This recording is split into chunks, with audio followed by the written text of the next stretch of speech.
आइए मेरे प्यारे दोस्तों, आपका स्वागत है ईशावास्य उपनिषद पाठ में। सबके मंगल की कामना करते हुए शुरू करते हैं। उस परमात्मा का नाम लेकर आशा करता हूँ आप सब स्वस्थ होंगे और इस श्रवण करने का लाभ प्राप्त कर रहे होंगे। तो आइए शुरू करते हैं। पहले मंगल पाठ करके फिर आपको मंत्र दिखाता हूँ। आपको सबके मंगल की कामना करते हुए पहले मंत्र उच्चारण कर लेते हैं।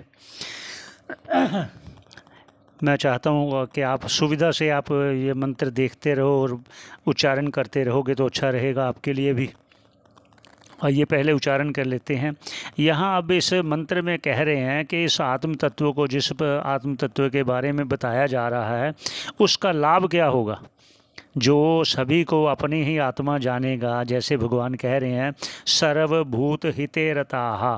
सर्वभूत हिते मतलब सभी भूत प्राणियों के हित की सोचने वाला। सर्वभूत हिते रताः, जो ऐसा व्यक्ति है वो मोक्ष का अधिकारी है।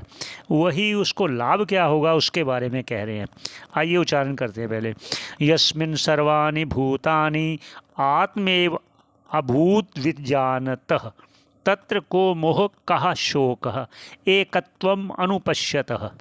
अर्थात यस्मिन् सर्वाणि, जिस समय भी जो ज्ञानी, जो पुरुष, जो विद्वान, जो जिज्ञासु, यस्मिन् सर्वाणि जिस समय ही, भूतानि भूतों की, आत्म एव अपनी आत्मा ही अभूत हो जाएगा, सभी की आत्मा हो जाएगा, सभी को अपने से अभिन्न जानेगा, विजानतः जानेगा, अपनी आत्मा के रूप में ही जानेगा।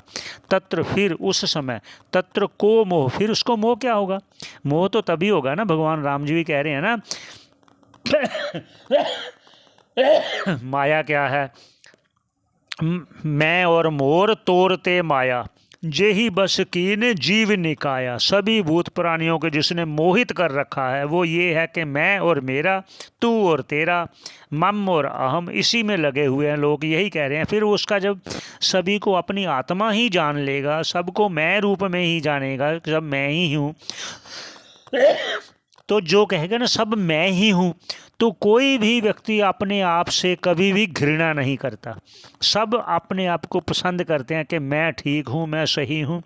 ये जानते हुए वो फिर किससे मोह करेगा। फिर तत्र उस अवस्था में को मोह, कैसे मोह करेगा।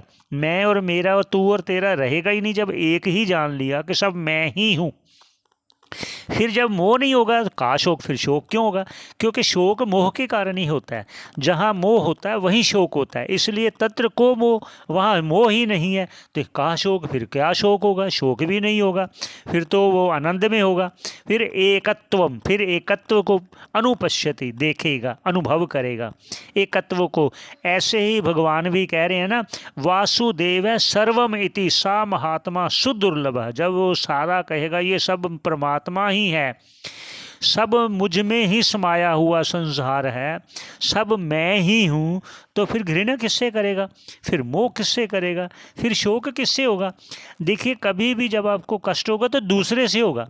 जब सब को अपना आप मानने लगोगे फिर दुख कैसा होगा। फिर दुख तो होगा ही नहीं। दुख तो तभी होता है ना जब किसी और को और मानोगे, यार ये तू है, ये मैं हूँ। अपने से भेद मानोगे, भेद में ही कष्ट होता है, भेद में ही दुख होता है, भेद में ही मोह होता है, भेद में ही शोक होता है। इसलिए फिर का शोक का मोह, ये आनंद की अनुभूति करवाने वाले हैं। आगे हमसे जुड़े रहिए। आपका बहुत बहुत धन्यवाद।